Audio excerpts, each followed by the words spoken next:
Finding the boys was the easy part. They didn't have a clue how to get those kids out.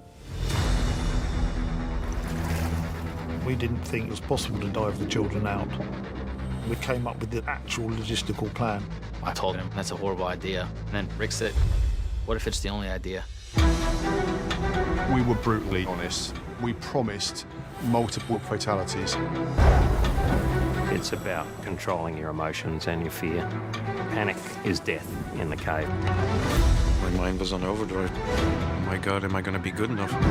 If they die, it's going to tear me apart. If you don't dive, everyone will die. I told the guys, this is a one-way trip. Once you start, you cannot stop. Believe. Believe. Good morning, Jimmy. Good morning. How are you? How are you? Yes. I'm doing wonderful. Thank you for joining me today to talk about The Rescue. What an amazing experience this movie was, this documentary. Thank you. Great. We're happy you enjoyed it. Well, Jimmy, this is a story of the century. You know, members of a rescue team tried to save 12 boys and a coach who are trapped inside a flooded cave in Thailand. Tell me about, how does this work for a documentary filmmaker? I mean, I know that you do recreations and you do stock footage and all that, but is it an attitude of like getting on location and getting footage, or how did you start to put this together? Chai, why don't you answer that? Okay. This is the first film that we've made that we weren't present for the principal action. But I think like many people around the world, we were watching the events like glued to our TVs and the news, just, you know, the lows, the highs, the idea that all these different people came together to really achieve something impossible. So this one was different. So it had the main, you know, documentaries, it's the obstacles that make it interesting because we are journalists, but so you have to tell the story. But in this case, there was no known footage from inside the cave. Hence we used reenactments. We also, you know, kind of scoured the international news to try to create this environment around that was happening outside the cave. And likewise, we had heard rumors of footage from the Thai Navy SEALs that was taken from inside the cave. And we pursued that for 2 years until we finally got it in June.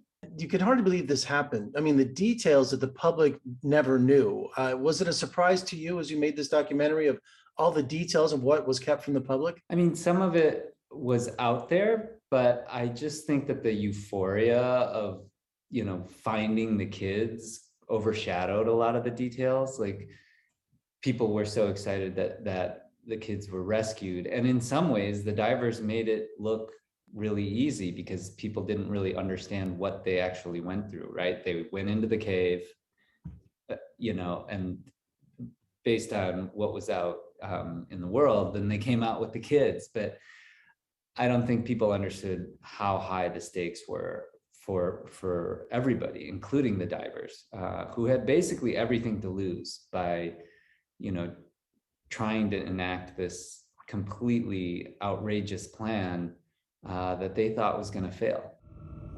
Caving is clearly about the exploration side of it.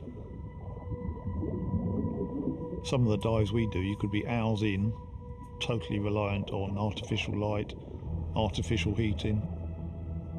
It's like being in space. 5,000 military and volunteers helped, but in the end, you know, weekend warrior cave divers from Great Britain saved the day. I mean, amazing circumstances.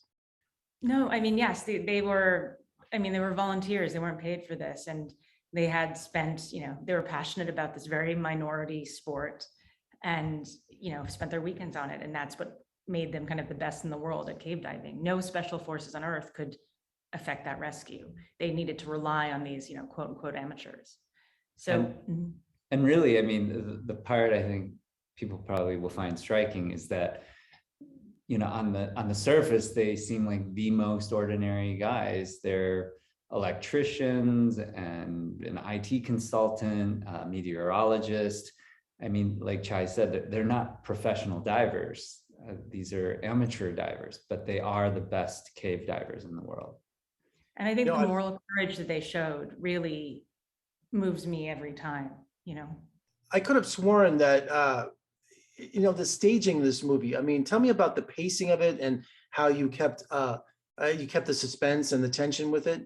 It was very hard.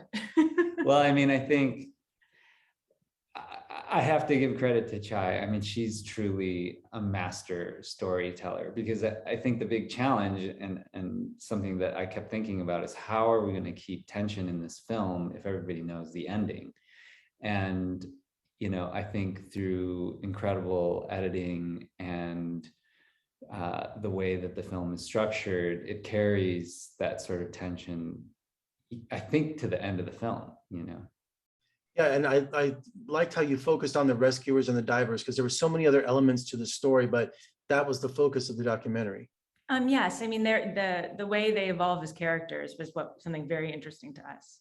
And again, like this idea of doing the right thing, being your best self, you know, rising to the occasion was something that was very moving. Well, you know, such a sigh of relief by the end of the movie. I mean, I was bawling, you know, it was that emotional. I mean, I felt like I was at the cave with you guys. You know? So thank you so much for joining me today, and good luck with the documentary. It was one of the best movies I've seen this year. Thank you. Thank you so much. You.